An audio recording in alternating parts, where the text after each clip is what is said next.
Hello, my friends, welcome back. I hope you are having a peaceful and wonderful day.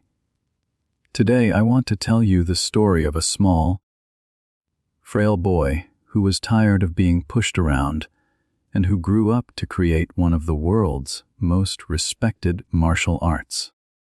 Today, millions of people practice it in schools, in the Olympics, and in local clubs around the world. Its name is Judo. But the story of Judo begins with one determined young man. His name was Jigoro Kano. When people hear the word Judo, they often imagine powerful throws, tight grips, and athletes competing on a soft mat. But Judo is much more than a sport. It is a philosophy about using minimum effort for maximum effect, and about growing stronger not through force, but through skill.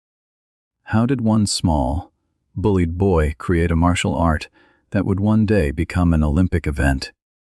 Let's find out together. Before we begin, if you enjoy learning English through stories, please subscribe to Everstory English.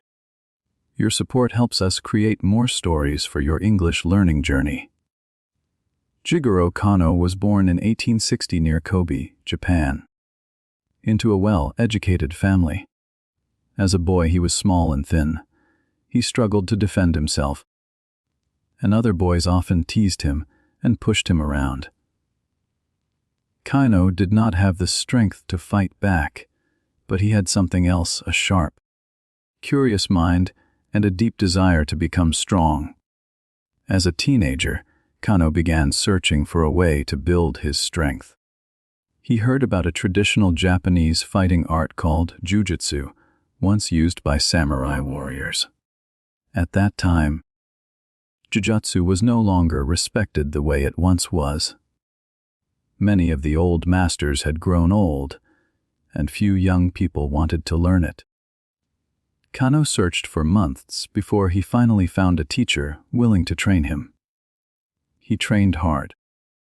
He studied under several different Jujutsu masters, learning throws, holds, and traditional techniques. But Kano was not just a student. He was also a thinker. He began to notice that many old techniques were dangerous, outdated, or simply inefficient. Some techniques relied only on brute force. Kano believed there was a smarter way.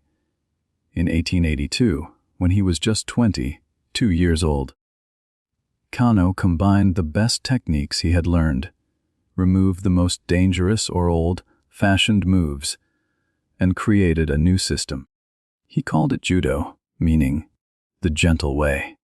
Unlike Jujutsu, Judo was designed to be practiced safely, so students could train at full effort without seriously injuring one another.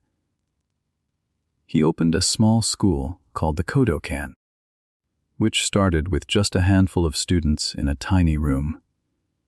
Kano's core idea was simple but powerful.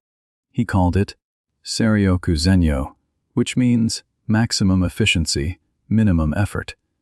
Instead of meeting force with force, a judo practitioner learns to redirect an opponent's strength using balance and timing rather than raw power. A smaller, weaker person could throw a much larger opponent, not through muscle, but through skill and technique. Kano also believed judo was about more than winning matches. He taught a second principle, jidakawi, meaning mutual welfare and benefit. He believed training should make people not only stronger, but also more respectful, more disciplined, and more helpful to others. For Kano, a true judo champion was not simply someone who could throw an opponent to the ground, but someone who used their strength to benefit society. Kano's school grew slowly at first, but soon his students began winning contests against practitioners of older Jujutsu styles. Word spread. More students arrived. The Japanese government eventually adopted judo into the physical education system, in schools and police training. Kano became a respected educator, eventually serving as a school principal and helping shape Japan's national education system. Kano did not stop at Japan's borders. He traveled internationally, demonstrating judo in Europe and the United States, and encouraging its growth as a worldwide sport. He also became the first Asian member of the International Olympic Committee, working for years to bring the values of sport and education closer together across the world.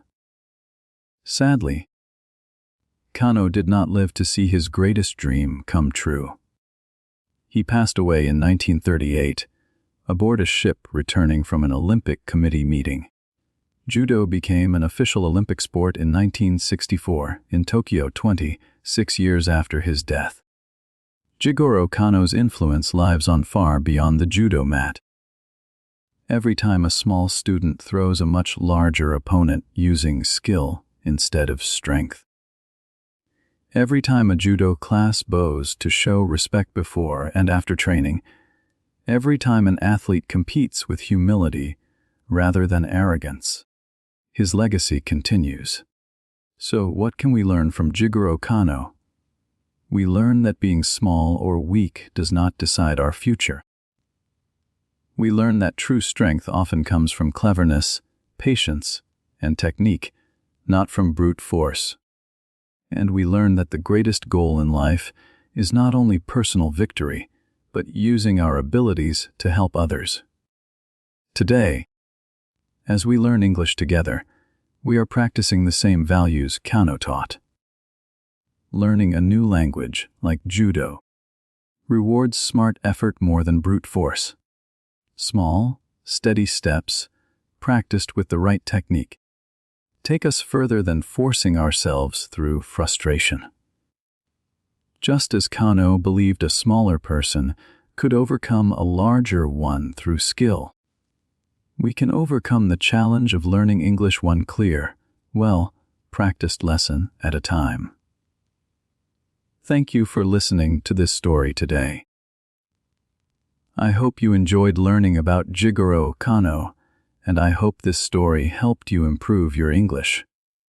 If you enjoyed this video, please like, subscribe, and join us for more timeless stories on Everstory English. Until next time, keep learning, keep listening, and keep growing with Everstory English.